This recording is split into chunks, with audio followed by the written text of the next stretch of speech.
All right, good day, everybody.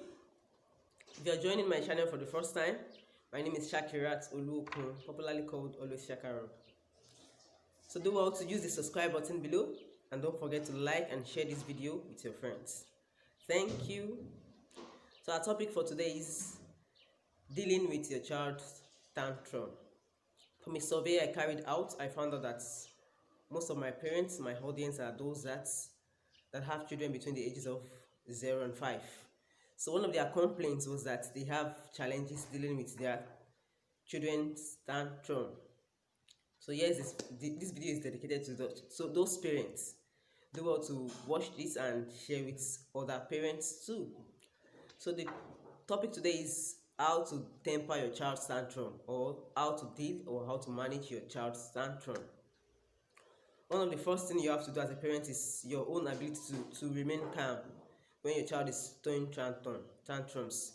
That's the first goal. Your first goal is for your own ability to remain calm and connected and coordinated when your child is throwing that tantrum. Don't take it personally. So the first goal is for you to ability to remain calm as a parent, because the goal is to model to your child how to remain calm when things are not going their own way too. So how do you expect your child to do that if they have not seen you model that to them? So it is your own ability to remain calm even when your child is throwing tantrums that teaches the child how to do the same too. So the first call is for you to remain calm. Don't take it personally. Don't see it as an extension of your child's. Don't see your child's behavior as an extension of who you are. No, they are not the same thing. Your child is just being a child. Tantrum is the ability is a normal development milestone in a child's life. So don't see your child's tantrum as an extension of who you are. Don't see it as if I'm not a good parent, I'm not a great parent. It has nothing to do with that. It's just your child's normal developmental milestone. So don't take it personally. The second point is for you to don't walk away when your child is throwing tantrums. Yes, don't walk away. This is one of the popular things that we hear parents say. When the child is throwing tantrum, just leave the child there and walk away. The child will outgrow it. Don't walk away. Don't walk away when your child is throwing tantrum. I understand that it's quite challenging. It's not so easy to remain calm and while expressing our child throwing tantrums, but it's necessary that we do that. Why don't you have to walk away? Because when you walk away, you are teaching the child that the child's emotion, it's not valid, that you don't have anything to do, that you are not accepting the child during that moment. Of course, the behavior is what you don't like, not the child. So you can assist yourself by maintaining some distance between you and the child. You might not stay with the child like holding the child and that. Even though some experts have recommended that we do that, there is the ability to hold the child and do that. But I don't know if you have that strength to do that. I don't have that strength either myself. So you just allow the child express himself, express his disappointment and agreement, his conflict, his anger. Let the child express himself. But you just make sure you are watching the child, you are close to the child, and the child can see you as well. So don't walk away, don't ignore the child. When you ignore the child, you are teaching the child to do the same to others. The child will grow up as somebody that does not have empathy. The child will not be able to understand people's feelings. So don't ignore that. The next thing is for you to validate your child's feelings. Yes, don't say I don't acknowledge your feelings. It's almost the same thing with words, not walking away. But validation comes before not walking away. So validate your child's feelings. You can say something like, I understand, okay, I can see you are hungry. I can see you are frustrated at something. I can see you want this toy. That's why you're crying. But unfortunately, you cannot have it. Yeah, it's okay. Just validate that feelings. Don't walk away. Don't just do as if that feelings does not matter. Their feelings are real. They are real rather. Your child's expression of emotions, they are real, regardless of how much you don't like it. Both the good, the negative and positive emotions, they are real. So it's your child experience, don't ignore it. So don't ignore their feelings, validate it by saying something about what they are experiencing and by asking questions. Okay, are you angry because you didn't get this? Are you angry because I said I want to give you you said you want snacks and I'm not giving it to you? Ask question by acknowledging their feelings. Don't say their feelings does not matter. Emotions matter.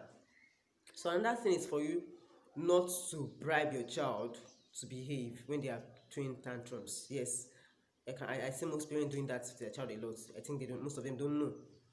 For example, maybe perhaps you go to a mall with your child, and your child is crying that he or she wants something that you don't have budget for, that you think they don't need it. Don't give in to your child. Don't bribe the child by saying, yeah, take these snacks and don't cry again. Yeah, take this sweet and don't cry again. Let the child cry. Yes. How do we expect our children to manage the disappointment of life if we can't allow them experience these emotions during their early years of life? Allow your child to experience the negative aspect of life. How do you expect our children to understand that the life does not revolve around them, and life does not always give us what we want, even though we deserve them? At times life does not give us what we want. So it is during these early years of life that we have to let our children know the difference between I want and I need, I want and I get. The ability to delay gratification, these are the moments of life that we teach them.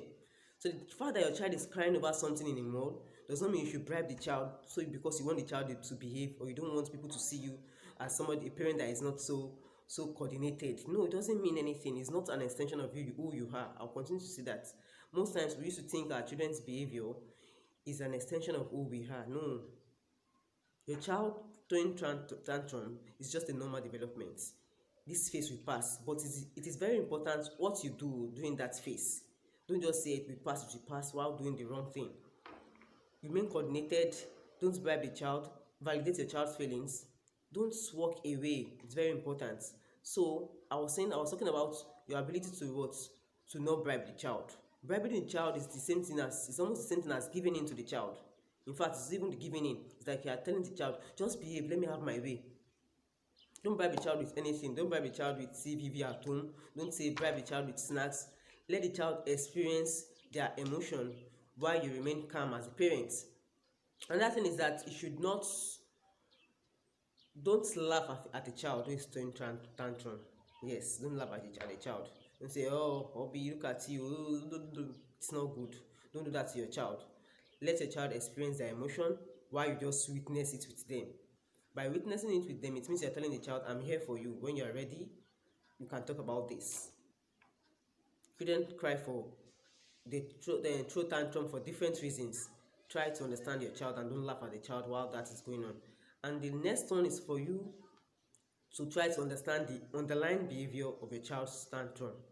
Yes, it's very important because children are different. We know that a lot. We say that a lot. So do you understand why your child is doing the way is throwing that tantrum? For example, children who have low development, like the children who have low development in maybe in speech development, who stammer, things like that, they tend to get frustrated easily. So you have to understand the peculiar reason behind your child's behavior, or why your child is throwing tantrums. So don't assume it. You understand? Like my son, for example, he stammers. So I notice that when he stammers, when he gets angry, he gets frustrated. He just give in. It's like, "Ah, just leave me alone." Or sometimes he just throw his fists. So you have to understand the peculiar reason behind your child's behavior. So when you understand your child better, you'll be able to try to preempt the child's behavior. Try to preempt things, that things can happen this way. How can I prevent this? What can I do about this? So these are the things you should look out to as a parent. So I hope this helps you, and I hope you find it valuable. Do well to hit the subscribe button if you have not done that before, and do well to turn on your notification bell so that you can be one of those who receive my messages immediately I drop my videos. Thank you. Be more than a parent. Be purposeful. Bye.